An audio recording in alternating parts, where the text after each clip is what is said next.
Breaking news చూస్తున్నాం. జనసేనపై AP సర్కార్ అణచివేత ధోరణి ప్రదర్శిస్తోంది. అధికార పక్షం అడ్డగోలుగా వ్యవహరిస్తోంది.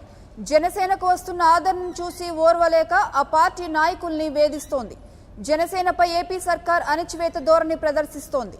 అడ్డగోలుగా వ్యవహరిస్తున్న అధికార పక్షం జనసేనకు వస్తున్న ఆదరణను చూసి ఓర్వలేకే ఆ పార్టీ నాయకుల వేధింపులకు పాల్పడుతున్నారు. ప్రజల రాకపోకలకు ఇబ్బంది కలిగించాలని సాకుతో ఆ పార్టీ ప్రధాన కార్యదర్శి తోట చంద్రశేఖర్, మాజీ మంత్రి రావెల కిషోర్ బాబు ఇంకా ఇతర నేతలపై ఆరుండలపేట పోలీసులు అత్యుత్సాహం చూపిస్తూ వేధింపులకు పాల్పడుతున్నారు.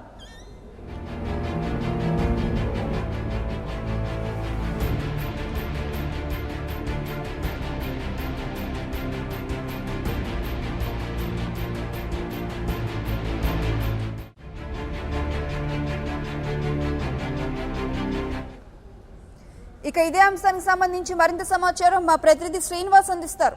శ్రీనివాస్, చెప్పండి, దీనిపై మీ దగ్గర సమాచారం ఏంటి?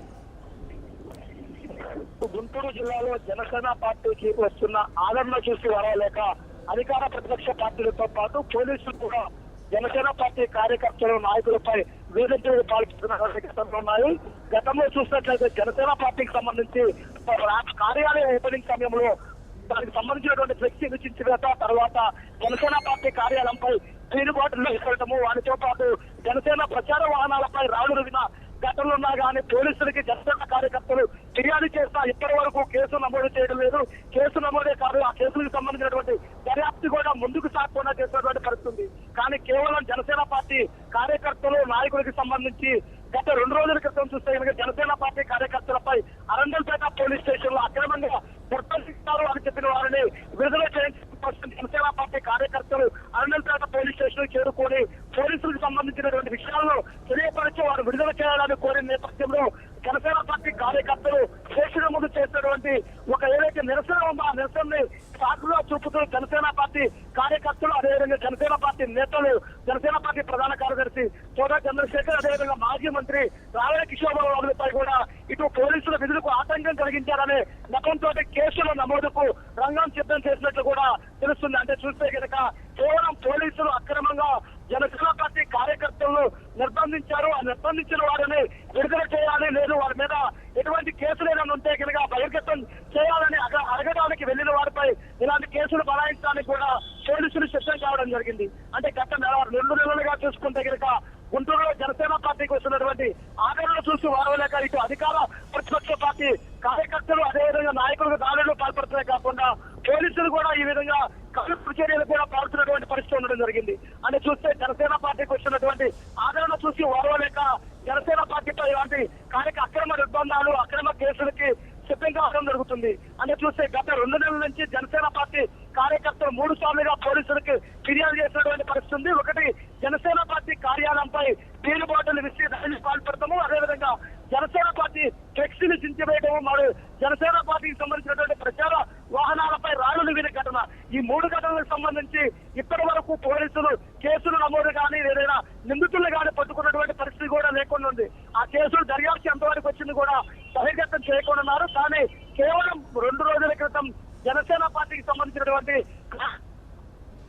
కార్యకర్తలకు సంబంధించి భరోసా ఇవ్వడం కోసం స్టేషన్ లో ఉన్నటువంటి అధికారులు అడిగి తెలుసుకోవడానికి వెళ్ళినటువంటి నాయకులు కార్యకర్తలపై పోలీసు విధులకు ఆటంకం కలిగించారనే నెపంతో కేసుల నమోదుకు రంగం సిద్ధం చేసినట్లు తెలియడం జరిగింది. అంటే చూస్తే కనుక అధికార ప్రతిపక్ష పార్టీలు ఏ విధమైన ఆందోళన చేసినా కానీ వారి మీద కేసులు నమోదు చేయకుండా ఉన్నటువంటి పోలీసులు కేవలం జనసేన పార్టీ కార్యకర్తలు, జనసేన పార్టీ నాయకులనే టార్గెట్ చేసి కేసులకు రంగం సిద్ధం చేయడం జరిగింది.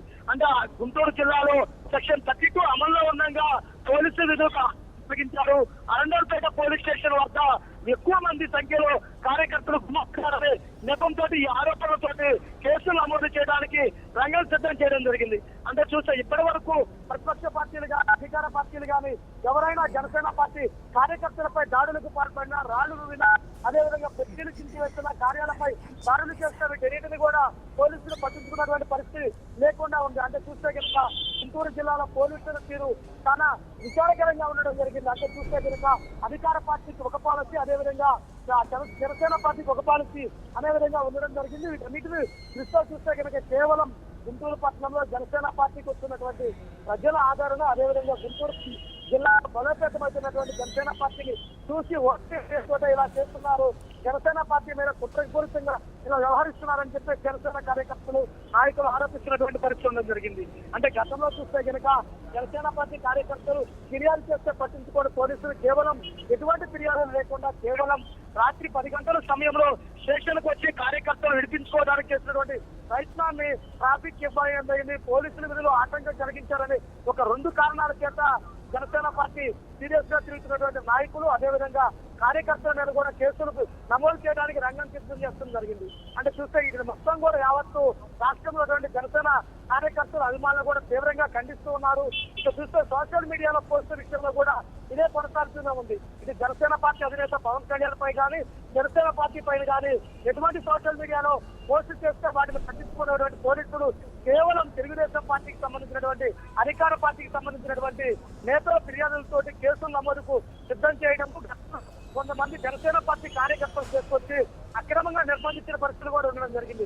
ఇవన్నీ మానవ హక్కుల ఉల్లంఘనకి పాల్పడుతున్నారు. పోలీసులు కూడా కేవలం అధికార పార్టీకి అండగా ఉంటున్నారు కాబట్టి వీటిని దృష్టిలో ఉంచుకొని ఉన్నతాధికారులు చర్యలు తీసుకోవాలని కూడా పిలుపునివ్వడం జరిగింది. అంటే చూస్తే జనసేన కార్యకర్తలు ఎటువంటి కేసులు కానీ, ఇటువంటి పోలీసుల బెదిరింపులు కానీ, ప్రత్యర్థి పార్టీల బెదిరింపులు కానీ భయపడేది లేదు. జనసేన పార్టీ గెలిపే లక్ష్యంగా ముందుకు సాగుతుందని చెప్పేసి కూడా జనసేన పార్టీ కార్యకర్తలు, నాయకులు కూడా సూచిస్తూ ఉన్నారు. Right, thank you Srinivas.